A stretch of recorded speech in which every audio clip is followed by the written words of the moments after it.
디모데전서 5장 9절부터 15절까지 디모데전서 5장 9절부터 15절까지 같이 읽습니다. 과부로 명부에 어울리지 않은 나이 60이 덜 되지 아니하고 한 남편의 아내이었던 자로서 선한 행실의 증거가 있어 혹은 자녀를 양육하며 혹은 나그네를 대접하며 혹은 성도들의 발을 씻기며 혹은 환난당한 자들을 구제하며 혹은 모든 선한 일을 좇은 자라야 할 것이요 젊은 과부는 거절하라. 이는 정욕으로 그리스도를 배반할 때에 시집가고자 함이니 처음 믿음을 저버렸으므로 심판을 받느니라. 또 저희가 게으름을 익혀 집집에 돌아다니고 게으를 뿐 아니라 망령된 평론을 하며 일을 만들며 마땅히 아니할 말을 하나니 그러므로 젊은이는 시집가서 아이를 낳고 집을 다스리고 대적에게 해방할 기회를 조금도 주지 말기를 원하노라.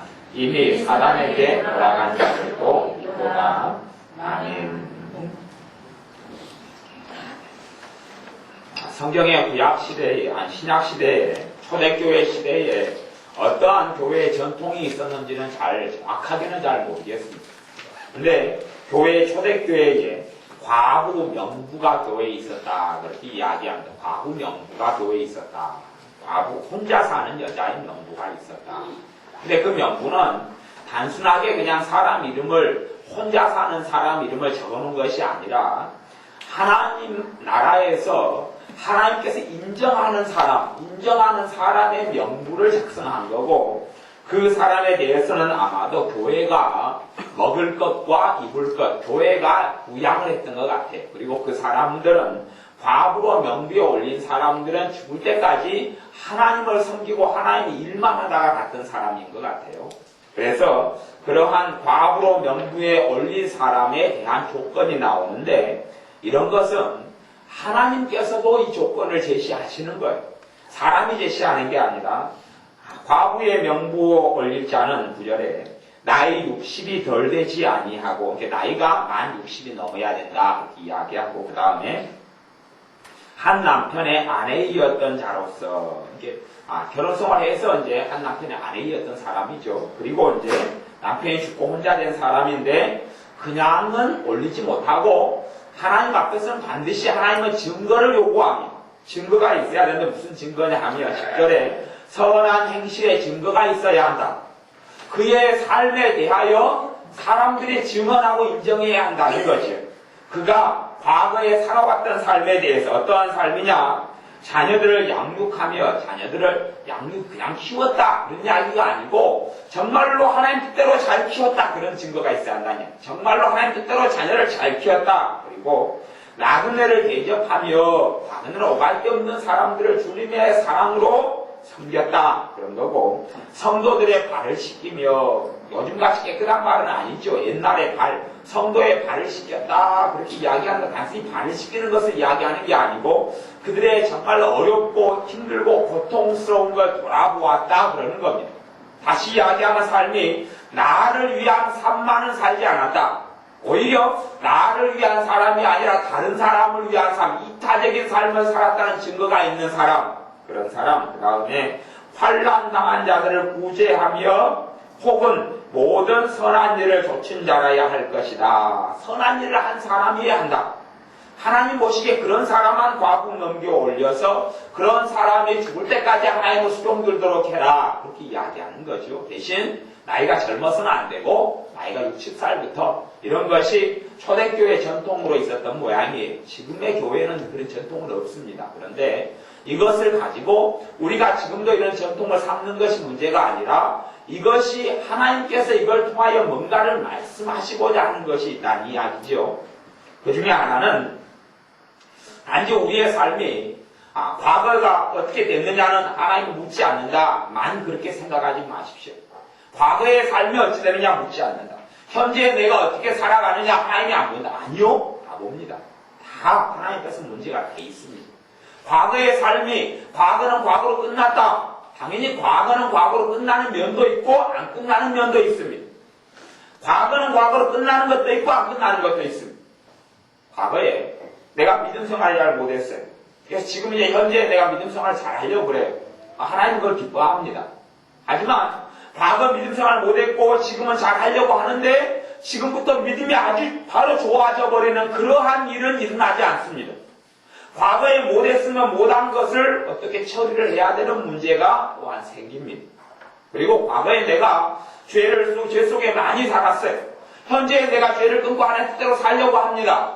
그러면 그렇게 사라진다? 아니요, 그렇게 사라지지 않는다는 걸 이야기합니다.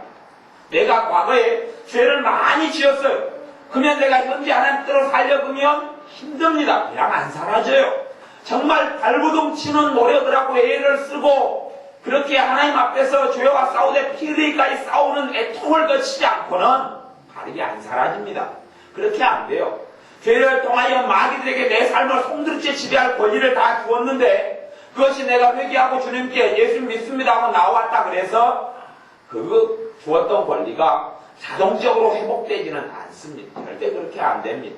하나씩 하나씩 내 믿음이 성장하고 하나님 말씀을 깨닫고 바르게 회개가 일어나면서 내 삶 속에 주었던 마귀에게 귀신들에게 주었던 권리를 예수님의 이름으로 찾아와야 합니다. 찾아와야 합니다. 찾아올 때만이 이제는 하나씩 하나씩 다시금 하나님께 내 삶을 다스리는 권리를 건설 하나님께 드릴 수 있습니다. 우리는 예수님을 주님으로 영접하면 구원을 받는다는 것은 알고 있습니다. 당연한 사실입니다. 그런데 예수님 내 삶과 인생의 주인이 되어 주십시오. 당연히 주님은 우리의 인생과 삶의 주인이 되어 줍니다마는 그렇지만 주님께서 내 삶의 모든 영역에 있어서 주님 주인 되어 주십시오. 주님 그렇게 안 해주십니다. 그렇게 하실 수가 없습니다. 왜냐하면 내 말 거짓말이기 때문에 그렇습니다. 무슨 거짓말이냐 하면 가령 내가 부모 자식 간에 자주 싸우고 다투고 부모 자식 간에 자식의 순종도 없고 막다구집에서 대들고 나도 사랑으로 자식을 양육하지 않았어요. 그럼 부모 자식 간에 많은 죄를 통하여 부모 자식 간의 관계 속에를 마귀에게 넘겨버렸어요. 이게 부모 자식이 대화만 하면 좋은 대화는 하지를 못해요. 마귀에게 넘겨버렸으니까 좋은 대화가 될 수가 없죠. 하나님 내 삶의 모든 영역에 주인 되어 주십시오. 내가 그 부분 마귀에게 바쳐버렸으면서 주인 되어 주십시오.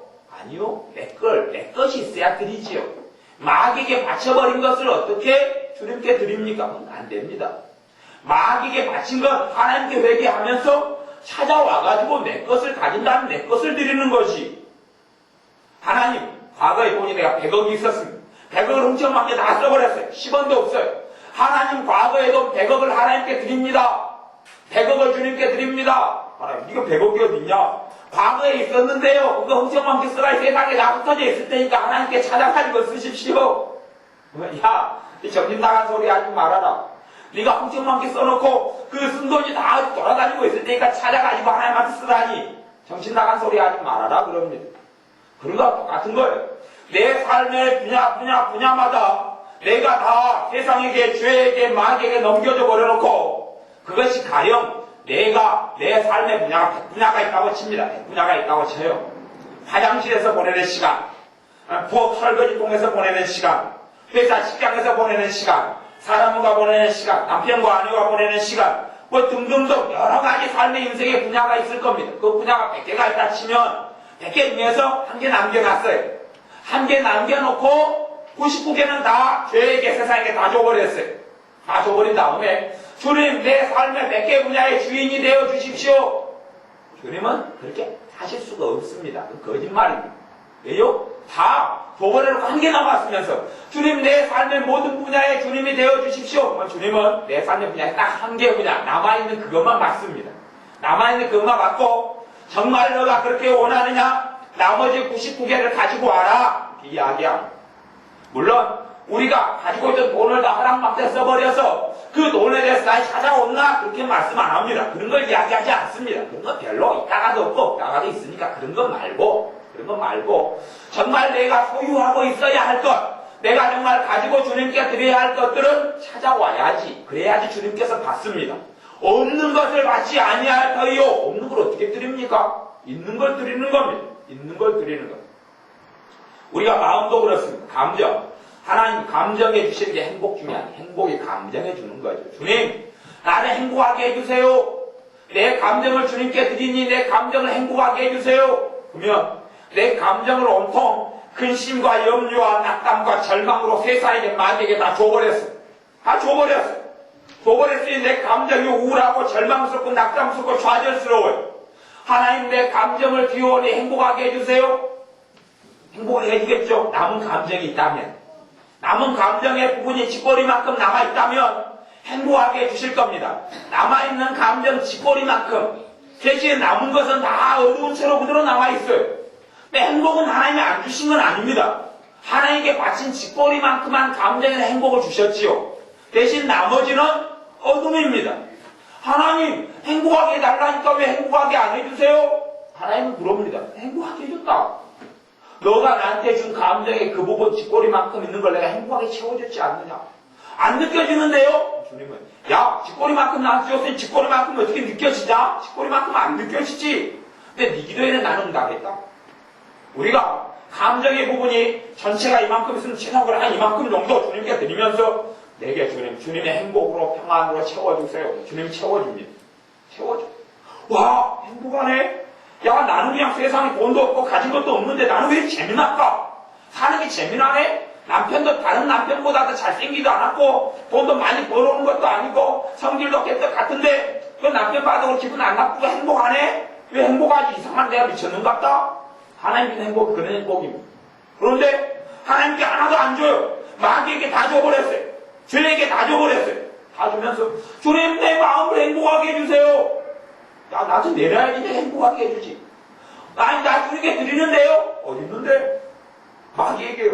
주님이 찾아다가 쓰세요. 찾아다가 바꿔주세요. 그것은 너가 아무리라도 남김없이 갚기 전에 너가 찾아와야지.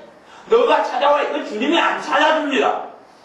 사람은 자기가 할 도리를 안 하면서 주님께 자꾸 해달라 그럽니다.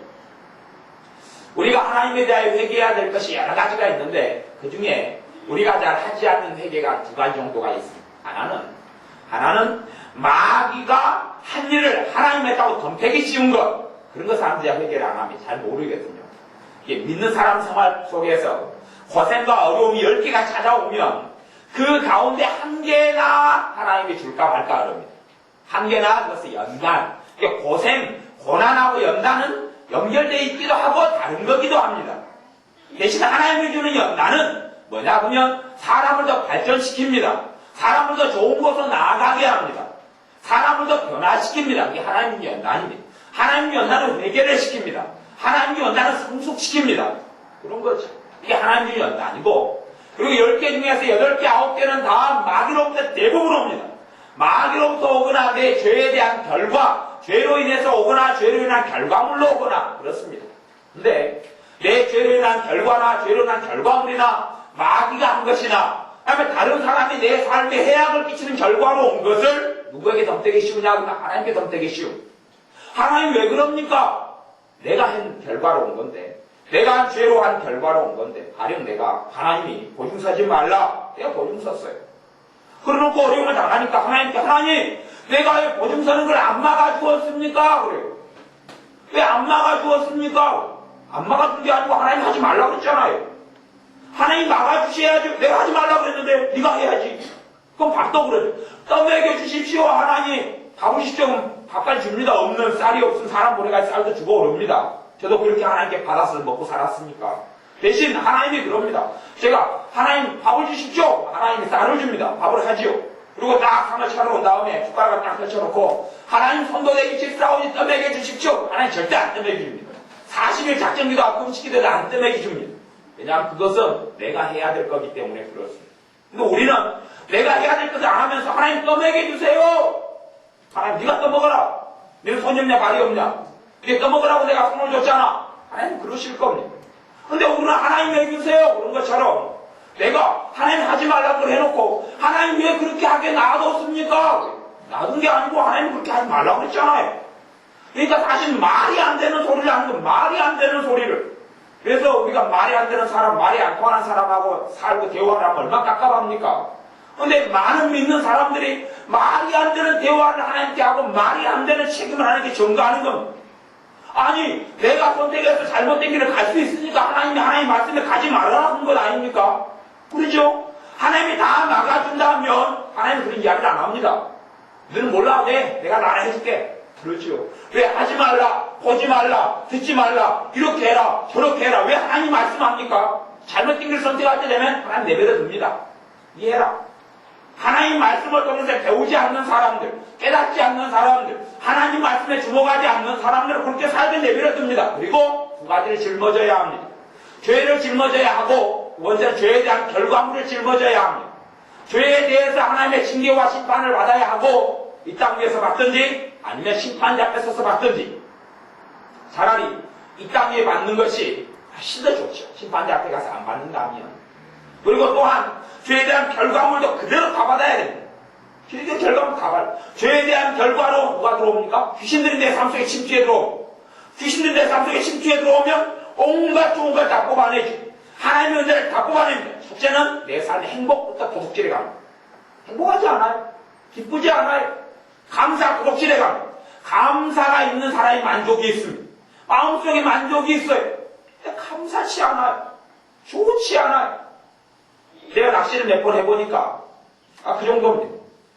물고기가 안 물어도, 물고기가 입감만 건드려도 기분이 좋아요. 이걸 입질한다 그래요. 입질만 해줘도 기분이 좋아요. 대신 하루 내내 입질 안 하면 이제 그것이 낚시의 의미가 없죠. 건드려봐줘도 감사한 거예요. 사실은 이상한 물고기가 잡히면 잡기만 줘도 그냥 감사한 거예요, 사실은. 근데 이제 기대치가 틀려져 버리면 안 감사할 거예요. 야, 100마리를 낚아야 되는데 1마리밖에 안 잡히면 감사치 않겠죠. 감사치 않아. 기대치가 틀려져 버리면, 그러니 마귀가 빼앗아가는 감사를 빼앗아가 정말 중요한 것들을 빼앗깁니다. 우리는 그걸 중요하지 않다고 생각해. 감사하는 마음 사라진 거 별로 안 중요해, 우리는. 사실은 진짜 인생과 삶의 행복이 거기에 달려있는데, 그게 빼앗겨도 전혀 이상하지 않아요. 차라리 좀 100만 원이 없어지면 그게 아쉽지. 감사하는 마음 사라지면 큰일을 벌였다는 것을 몰라요. 만족하는 마음 사라지면 큰일을 벌였다는 걸 몰라요. 사람이 그거 사라지면 그렇습니다. 제 아는 사람이 차가 없다가 중고차를 하나 샀어요. 중고차를 하나 얻었지요. 얻어가지고 몰고 다니면서 너무 감사하고 너무 좋아요. 차가 없다가 차가 있으니 좀 얼마나 감사하고 편합니까? 대신 중고차는 말썽도 부르고 사고도 많이 부리죠. 그리고 한 반년을 너무 감사하게 살았습니다. 그러다가 그 사람에 가까운 사람이 정말 좋은 차를 샀습니다. 좋은 차를 샀어요. 정말 좋은 차를 사가지고, 그러니까 좋은 차를 몰고 다니고 가까운 사람이 맨날 좋은 차를 타고 나오니, 그때부터 자기 차에 앉으면 그 차가 어떤 차가 있는 중고차에 대해서 감사하던 마음이 어찌 됐어요? 없어요. 사라져. 도망가 버렸어요. 자기 차 먹으면 기분 나쁜 거예요. 비교가 되는 거예요. 자기 친구 옆에서는 자기 차에 타기도 싫어요. 열등감 느끼니까. 자기 친구가 옆에 아는 사람이 옆에다가 그 좋은 차를 세우고 자기 차 옆에가 있어요. 고물차가. 중고차가 옆에가 있어요. 그 친구 옆에 탈 때는 자기 차로 안 가요. 멀리 있다가 그 친구 차 타고 간 다음에 가가지고 이제 한번 타요. 그 사람들이 많이 그 좋은 차가 옆에 있으면 나 그 차 주인 아닌 척해. 그 친구가 그래. 자기가 그 차 주인 아닌 척해. 먼 산 쳐다보고 있고 좋은 차 옆에 서 있어요. 이 차가 자기 차인 것처럼. 그러다가 딴 사람이 다 가면 이제 자기 중고차로 가서 몰고 가. 왜 이제 감사가 사라져. 진짜 중요한 그거 사라졌어. 그것을 도둑 맞아놓고도 아무 이상이 없어요. 아무 이상이 없이 오히려 이제 좋은 차를 달라고 하나님께 기도하죠. 하나님께 응답하셔서 좋은 차를 주실 수 있습니다. 주시지요. 주실 수 있지요. 그런데 정말 중요한 걸 도둑 맞고 좋은 차를 주면 뭐합니까? 좋은 차가 중요하겠습니까? 아니면 그 감사하는 마음, 만족하는 마음이 훨씬 중요한 축복이겠습니까? 감사하는 마음, 만족하는 마음이 훨씬 중요한 축복입니다. 왜냐하면 좋은 차가 이제 와봐야 그 기쁨이 오래 안 갑니다. 좋은 차가 와봐야 오래 안 가고 보험료 많이 나오고 기름값 많이 나오고 유지비 많이 나오고 누가 옆구리에 하나 쫙 긁어놓으면 열불 나고 좋은 건 오래 안 갑니다. 정말 근데 감사하고 6개월 동안 중고차가 생겨서 신나고 즐겁고 감사하던 그것은 진짜 빼앗겨버렸어요. 좋은 차가 생겨도 그건 없습니다. 잠깐 있다가 많은 겁니다. 정말 중요한 걸 도둑질 당해놓고도 그것이 언제 도둑질 당한지를 모릅니다. 왜요? 죄를 통하여 원망하고 불평하고 한탄하고 가장 좋은 것들 다 도둑질 당해버리면서도 하나님의 자녀는 언제 그게 도둑질 당하는지 신경도 안 씁니다. 오히려 더 중요한 건 학벌이요, 더 중요한 건 돈이요, 더 중요한 건 집이요, 은행에 통장에 남아있는 돈이요, 그건 신경을 쓰죠. 또 더 중요한 건 내 건강이요. 내 몸에 감기가 걸렸느냐, 영양실조가 있느냐, 뭐가 영양이 부족하냐 신경 쓰죠. 그건 신경 쓰는데 더 중요한 하나님의 축복들은 사라졌는데 신경 안 씁니다. 또한 성령님의 충만한 은혜와 역사가 사라졌는데도 별로 무관심합니다. 하나님 말씀이 은혜가 되고 깨달아지고 기뻐지다가 하나님 말씀이 은혜가 안 되기 시작해요. 그 가장 큰 축복 중에 하나를 놓쳐버렸는데도 신경 안 써요. 그냥 아이고 없어졌는가 보다. 때가 되면 있겠지. 아니요. 죄를 통해 도둑질 맞아버렸는데 신경 안 써요. 언젠가 오겠지. 아니 안 오거든요.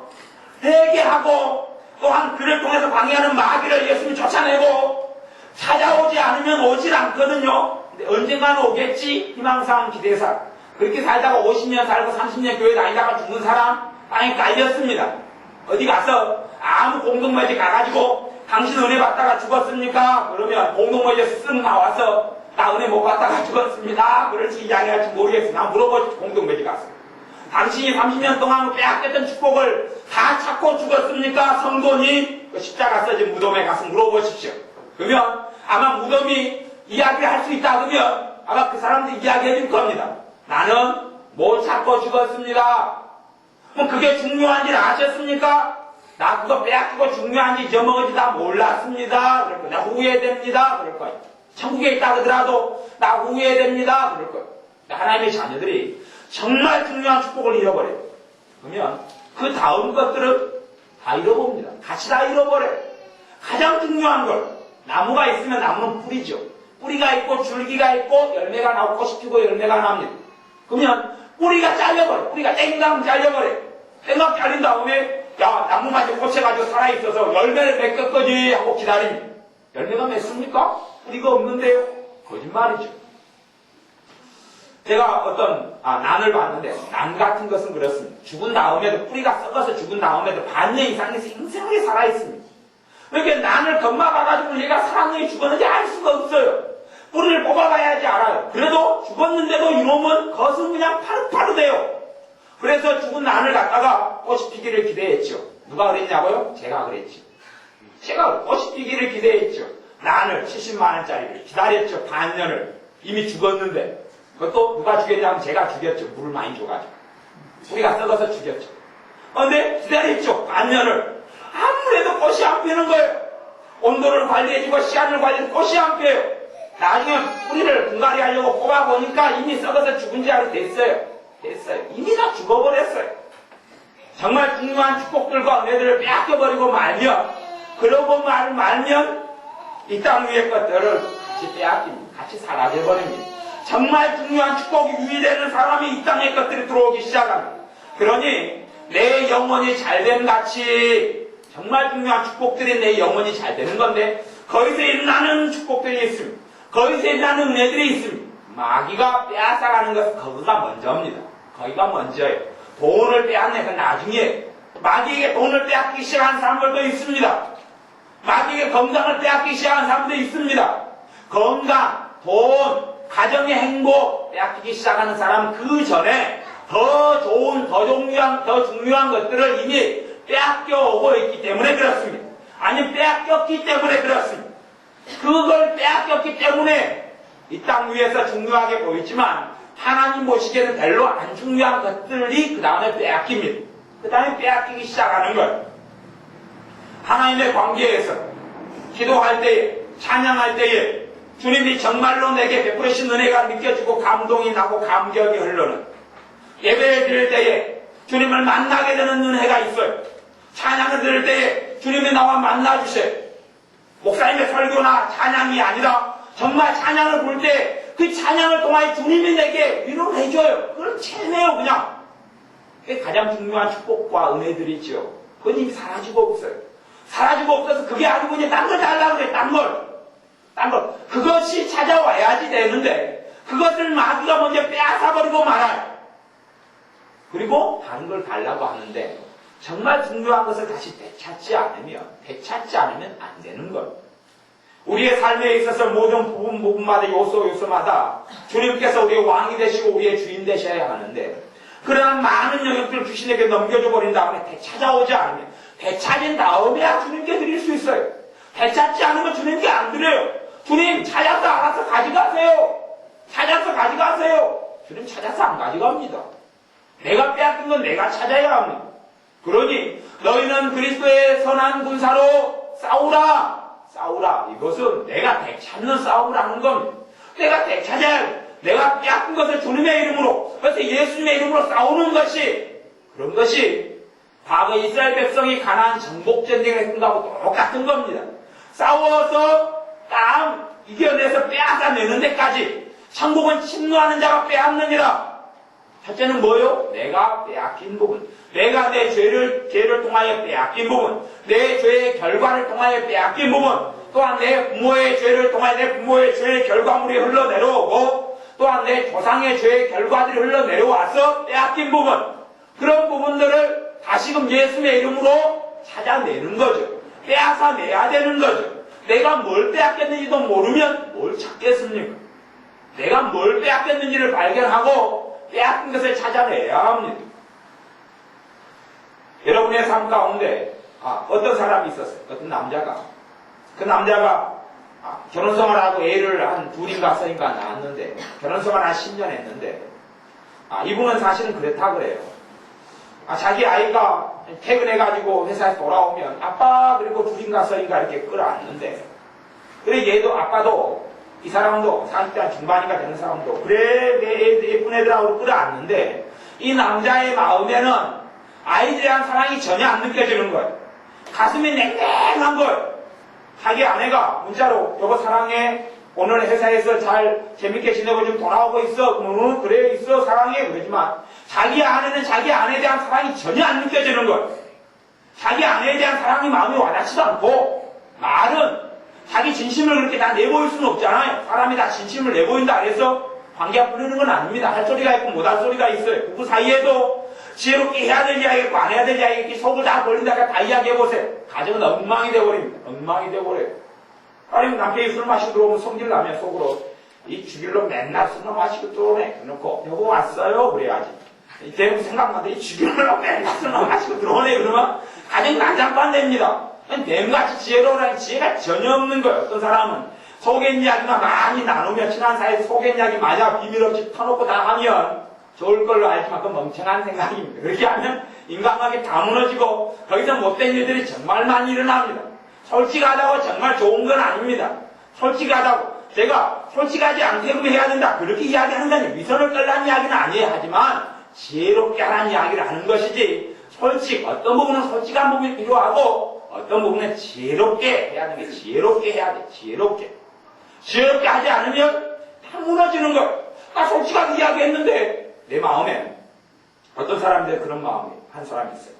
이 사람이 혼자 있다가 친구가 많이 싫어지는 거예요. 친구가 싫어지니까 솔직하게 고백한다고. 고백해. 사실은 나 지난주에 네가 너무 밉더라. 그랬어요. 친구가 그래? 지났어요. 그 다음에 그 친구가 나를 이제 미워하겠습니까? 안 미워하겠습니까? 미워하죠. 그 친구는 내 말을 그 말 듣기 전까지는 나를 좋아했어요. 근데 내가 일주일 동안 그 친구가 그냥 미운 거예요. 그러니까 네가 지난주에 미워가지고 혼났다. 그럼 미안하다. 그 친구가 뒤통수한테 뻥 맞았죠. 그 다음에 그 친구가 나를 미워하기 시작합니다. 왜? 나의 어리석음 때문에 그 친구와의 관계, 어리석음이 죄입니다. 어리석음이 죄가 아닐 것 같습니까? 그런 솔직함은 죄입니다. 그런 게 죄예요. 그걸 통하여 친구의 관계를 마귀에게 죄를 통해 넘겨줘버린. 그 다음에는 이제 좋은 관계를 기대하지 마십시오. 그 이야기를 가지고 마귀를 이간질하기 시작하니까요. 이미 어느 정도 절반 이상 친구와는 우정은 다 끝나버리고 맙니다. 그걸 다시 찾으려면 친구에게 가서 내가 정말 멍청하고 미련하게 이야기했다. 그건 내 미련한 바보, 미련한 내 소치지. 내 그 진심이 아니다. 용서해주라. 내가 다음부터 그런 미련한 말들을 안 하겠다. 그렇게 해야지 이제 회복의 여지가 있지. 그러지 그냥 하나님 내가 미련한 말을 했습니다. 다시 친구와 관계를 회복해 주십시오. 하나님 회복 안 시켜줍니다. 누가 해야 될 몫입니까? 내가 해야 될 몫입니다. 기도를 그렇게 해야 됩니다. 하나님 친구에 가서 내가 정말 미련 바보 멍충이 같았다고 고백해야 되니까 용기를 주세요. 그건 하나님께 기도할 수 있습니다. 찾아가서 내가 미련 바보 곰뚱이 같았다는 것을 고백할 수 있도록 도와주세요. 그건 도와주십니다. 근데 내 발로 가서 내가 미련 감뚱이 멍뚱이 같았다. 미안하다 친구야. 내가 다시는 내 혼자 멍청한 생각을 했던 것을 고백하지 않으마? 그렇게 해야 됩니다. 그렇게 좀 너무 순진하고 솔직한 사람들이 순진하고 솔직히 다 좋은 건지 알고 인간관계를 무너뜨리는 사람을 제가 종종 많이 봤습니다. 그래놓고 그 사람이 하나님께 덤태기를 씌웁니다. 하나님 왜 우리 좋은 애복쟁이 친구 오랫동안 갔는데 나는 그 친구밖에 없는데 그 친구하고 내 사이 관계를 보호해 주지 않았어요? 그리고 하나님께 뒤집어 씌웁니다. 하나님은 뒤집어 씌지는 않습니다. 야, 네가 미련 곰탱이 같이 해놓고 왜 나한테 뒤집어 씌우냐 그러면. 근데 우리는 심심하면 우리가 잘 되면 내 탓이요. 잘 안 되면 부모 탓이요. 조상 탓으로 돌리는 것처럼 신앙 안에 들어오면 꼭 문제가 생기면 하나님은 덤태기 다 씌웁니다. 문제가 생기면 하나님은 그랬다는 거예요. 내가 선택해놓고, 내가 말해놓고, 내가 사인해놓고, 내가 결정해놓고, 시장도 내가 해놓고, 내가 다 해놓고, 또한 내 가족, 형제, 부모가 해놓은 결과물, 죄의 결과물을 내가 그냥 자식으로서 자손을 쓰다 거두는 건데 하나님이 했다는 거예요. 또 시중 빨고 대부분의 고난과 어려움도 마귀가 많이 줬는데 하나님이 했다는 거예요. 그런 죄들이 저주를 초래해야 합니다. 근데 그런 걸 회개가 필요하죠. 그런 걸 회개하지는 못해요. 그러면 그런 것이 쌓이면 누구와의 관계가 무너지느냐? 하나님과 내 사이의 관계가 무너지고 하나님과 내 사이의 관계가 무너지고 문을 닫습니다. 그런데 나는 정말 중요한 그것이 무너지고 그게 막혔는데 어디서 막히고 뭐가 사라진지에 대해서 아무런 자각도 없고 생각도 없습니다. 하나님과 내 관계 속에 죄가 들어오고 죄의 결과물로 마귀가 하나님 관계 속에서 얻어야 되는 무한한 풍성한 복들을 다 빼앗아가는데 우리가 그런 죄가 죄인 줄 모르고 회개하지 않는다는 이야기지요. 회개도 그렇습니다. 죄에 대한 고백도 그렇습니다. 죄를 지으면 고백해야지 용서해줍니다. 그런데 고백한다는 것이 하나님 내가 죄 지었습니다. 그리고 그렇게 단지 하나님이 모르는 것을 하나님께 이야기하는 것은 절대 아니건 고백의 의미가 아닙니다. 고백의 의미를 잘 모르고 이런 이 앵무새처럼 내 거짓말했으면 하나님 내 거짓말했습니다. 용서해 주세요. 그러는데 그건 뭘 모르는 이야기. 그건 고백이 아닙니다. 고백일 수도 있고 아닐 수도 있어요. 고백은 그런 게 아닙니다. 하나님이 내가 죄진 걸 하나님이 모릅니까? 내가 이야기하면 하나님이 알고 안 하면 모른다는 이야기입니까? 내가 하나하나 다 합니다. 그럼 왜 고백하라 그럽니까? 고백하라 그런 것은 고백의 의미는 뭐가 있냐 그러면 하나님 내가 거짓말을 했으면 하나님 내가 거짓말을 한 극악한 죄인인 것을 인정합니다. 하나님께서 이 죄에 대한 거짓말에 대한 심판을 죄로 보고 하나님 정죄하고 심판하신다는 것을 내가 인정합니다. 심판을 받아들이는 것이 고백입니다. 하나님 이 거짓말의 죄를 통하여서 내가 지옥 가는 것을 내가 인정합니다. 그게 고백입니다. 고백이 뭔지 알겠습니까? 고백이라는 것은 재판장 앞에서 판사 앞에서 인정하는 겁니다. 그 죄로 인하여 나는 마땅히 죽어야 할 죄인인 것을 인정합니다. 그것이 고백의 의미입니다. 내가 거짓말했습니다. 고백합니다. 내 거짓말로 내가 지옥 가야 되는 것을 내가 인정합니다. 내가 그저로 나 지옥 갑니다. 인정합니다. 그게 고백입니다. 알고 합니까? 그걸 모르면 고백이 아니죠. 지식적으로 알라는 이야기가 아니고 고백에는 그런 의미가 있습니다. 그럴 때 진정한 고백이 됩니다. 그 고백이 뭔지를 알아야 됩니다. 고백하기 전에 하나님 내 죄를 모른단 말입니까? 다 알지요. 다 압니다. 그게 아니에요. 하나님 그 죄에 대한 결과로 대가를 내가 치러야 한다는 것을 내가 인정합니다. 내가 그 죄로 인하여 내가 심판받아야 된다는 것을 내가 인정합니다. 내가 심판받아도 마땅합니다. 그게 죄에 대한 고백입니다. 그래서 죄와 죄의 결과가 있다 그랬지. 재판관이 재판합니다. 땅 당신 사형 선고합니다. 사형수가 돼서 대기합니다. 그리고 사형수로 있다가 예수를 만납니다. 주님이 사람 죽이는 사형수의 죄를 용서해 줍니까? 안 해줍니까? 해주지요. 용서해 주지요. 용서해 주는데 용서해 준 다음에 그 사람이 용서받은 다음에 하나님 용서해 주셨으면 나를 사형수로 이제는 자유민으로 만들어줘야지요. 하나님 만들어줍니까? 안 만들어줍니까? 안 만들어줍니다. 예외로 만들어줄 수 있는 경우도 어쩌다가 있을지 모르겠습니다만은 일반적으로 사형수 10명은 다 죽습니다. 그냥 사형장에 있으려고 그냥 죽습니다. 무기인형으로 늙어 죽든지 아니면 사형수가 돼서 죽습니다. 죄를 용서해도 죄에 대한 결과로 그대로 남아있는 겁니다. 근데 그것이 죄에 대한 결과물 중에서 어떤 것은 우리가 온순하게 죄에 대한 결과를 받아야 되는 부분이 있습니다. 온순히 받아야 되는 부분이 하나가 있고 그것이 있고 또 하나는 죄에 대한 결과로 마귀 역사가 들어오는 게 있습니다. 마귀 역사는 우리가 예수님의 이름으로 물리칠 수도 있고 받지 않아도 된다는 이야기를 하는 겁니다. 마귀 역사, 죄와 죄에 인한 결과로 마귀들이 역사하고 끼어드는 것들은 하나님 자녀의 권세를 통하여서 내가 예수님의 이름으로 싸워서 승리하면 그에 대한 구속, 마귀의 억압과 마귀의 억제는 받을 필요가 없다 하는 이야기를 하는 겁니다. 오늘 읽었던 말씀에는 이제는 나이든 60 넘은 과부는 그렇게 하고 나오고, 그 다음에 젊은 과부가 있습니다. 젊은 과부에 대해서는 어떻게 해라? 14절에 보면 그러므로 젊은이는 시집가서 아이를 낳고, 젊은이, 젊은 과부는, 혼자 사는 젊은 사람은 시집가서 아이를 낳아라. 집을 다스리고. 왜요? 이유가 있다. 대적에게 해방할 기회를 조금 더 주지 말기를 원하노라. 대적은 원수, 마귀, 귀신들을 이야기해요. 귀신을 대적이라 그래요. 우리의 원수가 있습니다. 예수를 믿는 사람들이 원수가 있습니다. 마귀, 귀신들이 원수입니다.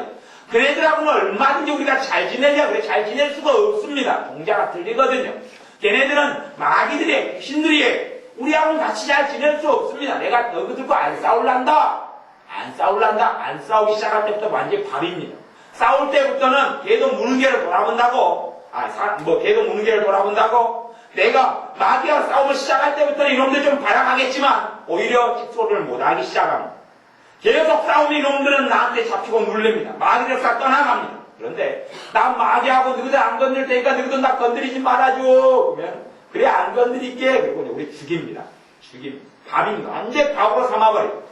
마귀하고 싸우지 않는 사람은 마귀의 밥입니다. 예수 믿는 사람이 마귀하고 안 싸우는 사람들이 있습니다. 당연히 마귀의 밥으로 살지. 살다가 죽습니다.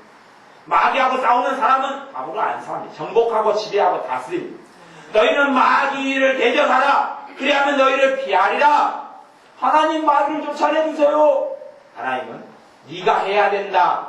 네한테 대적하라 했지 내가 쫓아내준다 그랬더냐? 네가 내 이름으로 마귀를 대적해라. 그래야만 너희를 피하리라. 네 책임이다. 네 책임. 네가 쫓아내라.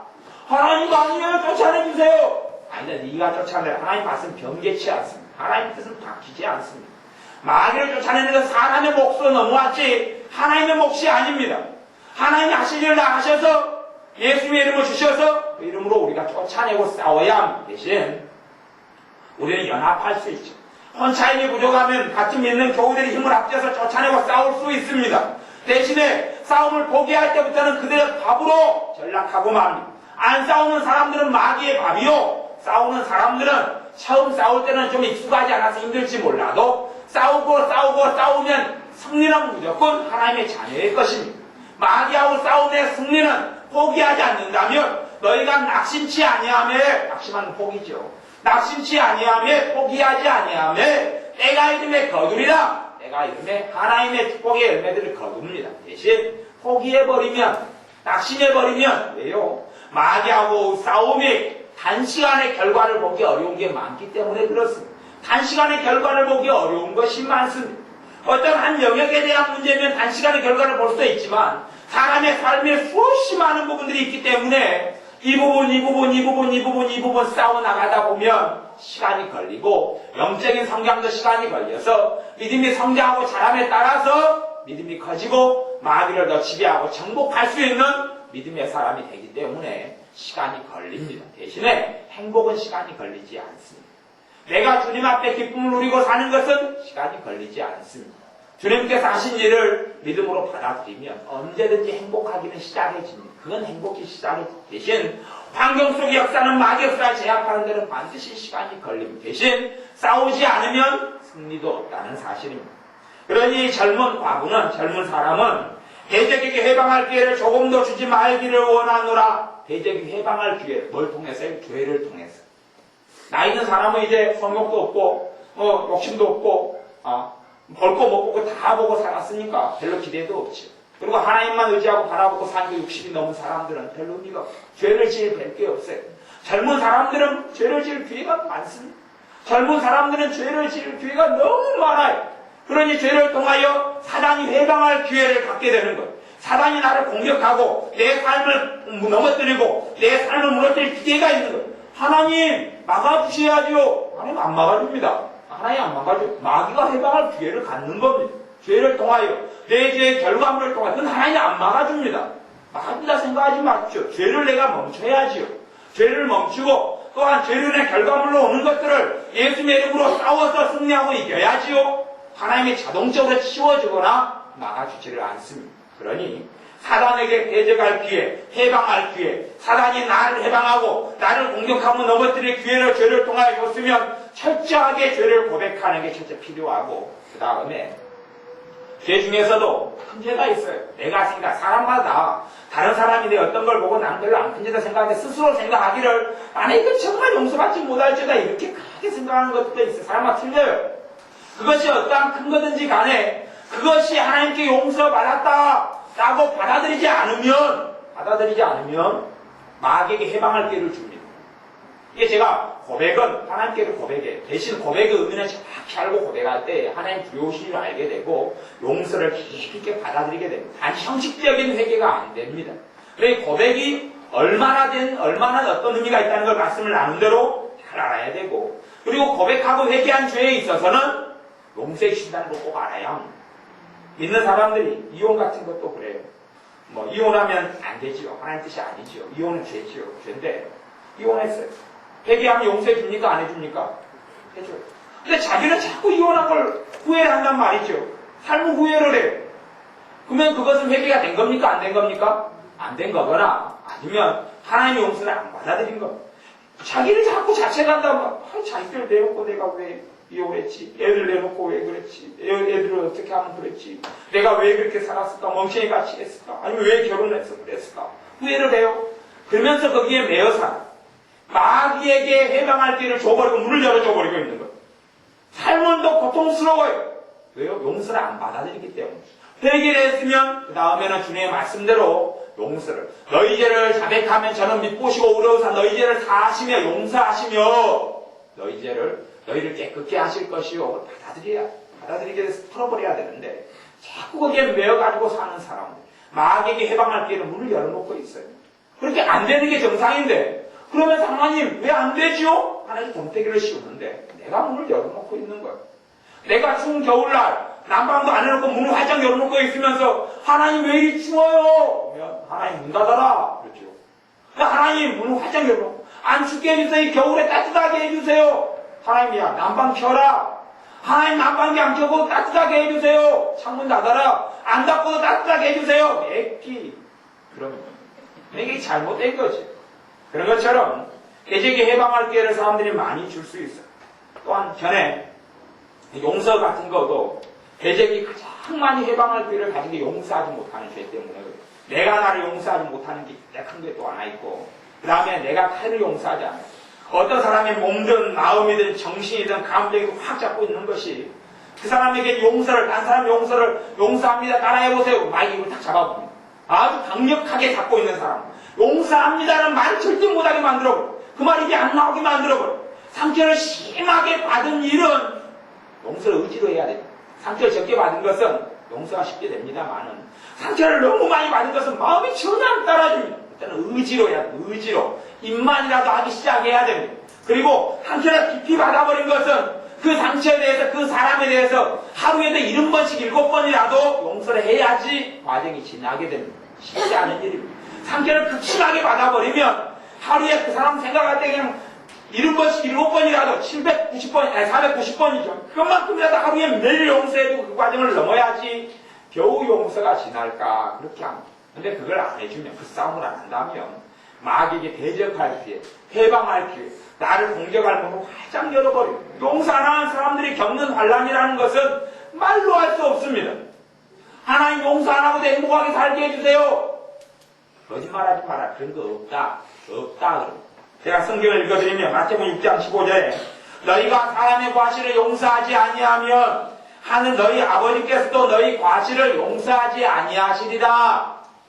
너희가 사람의 과실을 용서하지 아니하면 너희 아버지께서도, 아버님 하나님이십니다. 하나님께서 너희 과실을 용서하지 아니하시리라. 이웃 사람이 나의 성담하고 해코지를 했어요. 내가 마음속에 확 담아두고 있어요. 지날 때마다 그 아줌마 볼 때마다 성기나 옆집 여자 볼 때마다 옆에 내가 생기기도 꼭 나보다 못생겨가지고 나에 대해서 이렇게 뭉치라고 전화 쓰고 집에 들어가. 또 문 나오는데 꼭 해드리면 꼴보기 싫은 그 여자가 그냥 문 앞에서 쓰레기 버리고 있는 거예요. 왜냐면 한마디 하니까 5마리 싸대버립니다. 내가 그렇게 살아! 이게 됐냐! 싸대버리고. 그러면 아내가 용서하지 못하는 걸 품고 있죠. 품고 있어요. 그러면서 하나님 내가 왜 행복이 없어요? 하나님 내 기도하는 걸 왜 안 도와줍니까? 안 도와주죠. 왜냐하면 하나님이 나를 용서하지 않고 계시거든요. 우리 신학은 그래서 신학이 문제가 있는 게 있어요. 신학이 문제가 있어요. 신학이 하나님 말씀과 어그러지면 신학은 버려야 됩니다. 신학 중에서도 참 이것을 어떻게 보면 바르게 되고 어떤 부분에 보면 잘못되고 이런 게 있어요. 그래서 신학이 부분적이다 그렇게 이야기하는 거예요. 우리가 회개하지 않고 아는 것은 용서 안 해주고 주님께서 또한 우리가 다른 사람의 과실을 용서하지 않으면 주님도 우리 과실 용서 안 합니다. 또 그 부분이 있어요. 그렇다고 내가 구원받지 못하느냐? 하나님 자녀는 구원받습니다. 구원받는데 이 땅 위에서 이제 누리지 못하고 그 다음에 구원받아 천국 가도 나중에 주님 재림하신 다음에 심판대 앞에 다시 섭니다. 그때 되면 다 그거에 대해서 계산 다 해야 됩니다. 용서 못한 거에 대해서 철저하게 주님 앞에서 심판받아야 됩니다. 그건 다 성경에 기록되어 있으니까 간단한 말씀을 나누죠. 그러듯이 마태복음 6장이나 다른 말씀 무수한 말씀 우리 주기도문도 그렇지요. 우리가 우리에게 죄 지은 사람을 내가 용서하여 주노니 사하여 주오니 누구제 용서해 달라고요? 내 죄 용서해. 그렇게 기도하잖아요. 주님의 기도 주기도문처럼 같이 우리가 사람의 과실 내게 했던 실수라든지 죄라든지 잘못이라든지 용서 안 해주면 하나님 아버지도 너희 죄 용서 안 해준다. 이게 예수의 말씀입니다. 예수님이 거짓말자니까 아닌 한은 주님은 거짓말을 안 하시기 때문에 진리입니다. 내가 딴 사람들이 용서 안 하고 있는 게 있어요. 내 삶이 잘될 턱이 없죠. 죄가 있고 죄에 대한 결과물로 마귀의 문을 활짝 열어놔서 내 삶을 그만큼 꾸준거리고 그만큼이다 그래서 그만큼이 어떤 건지 저는 잘 모르겠습니다.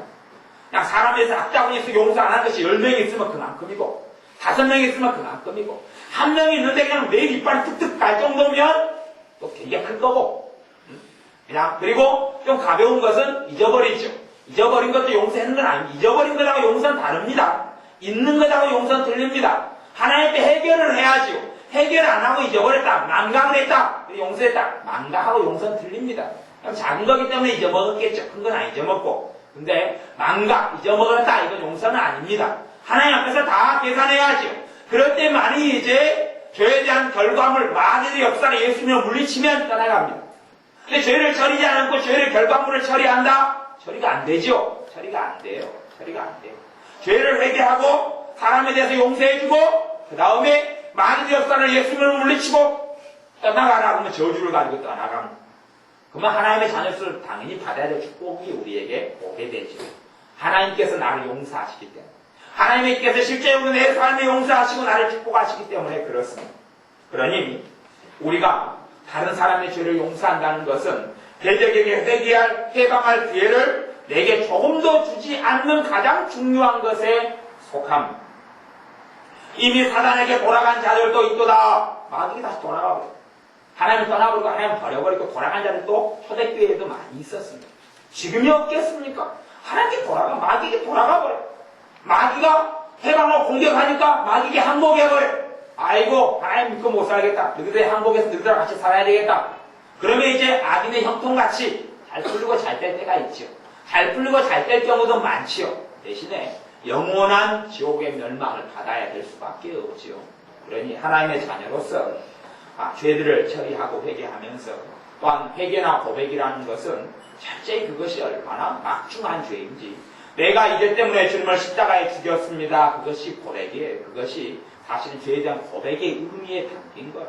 내가 이제 때문에 나는 지옥에 가도 할 말 없습니다. 그런 거예요. 내가 화냈습니다. 화낸 죄를 고백합니다.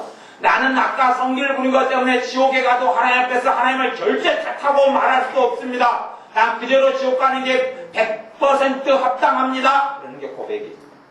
다음에 이제 주님의 이름으로 용서받고 주님이 나 때문에 위에 죽으신 걸 누리는 것이지요. 그러니 여러분의 삶 속에서 죄만이 아니라 죄에 대한 결과까지도 점점 처리하여서 하나님의 큰 은혜를 누리고 살기를 바랍니다. 기도하겠습니다. 아버지 하나님, 우리 하나님의 자녀인 우리의 삶에 죄를 깨닫게 하시고 죄에 대한 고백과 인정하는 것이 무엇인지 더 깊이 알도록 우리 마음에 말씀하여 주옵소서. 또한 죄를 생각나게 하시고 깨닫게 하시고 대적에게 회방할 기회를 열어놓고 대적이 공격하는 문을 활짝 열어놓은 것들을 이제는 깨달아 회개하면서 나아기를 쫓아내고 대적함으로 문들을 다 닫아버리게 축복하여 주옵소서. 그리하여 하나님의 자녀의 삶 속에 주님이 주시고자 하는 좋고 귀한 것들을 받아 누려 사는 것이 기쁨이요 사는 생활 속에 주님이 함께 하시는 것을 체험하며 감사 기뻐 춤추는 우리가 되게 하여 주옵소서. 예수님의 이름으로 기도하옵나이다. 아멘. 주님 가르친 기도합니다. 하늘에 계신 우리 아버지여, 이름이 거룩히 여김을 받으시오며 나라 임하옵시며 뜻이 하늘에서 이룬 것 같이 땅에서도 이루어지이다. 오늘날 우리에게 일용할 양식을 주옵시고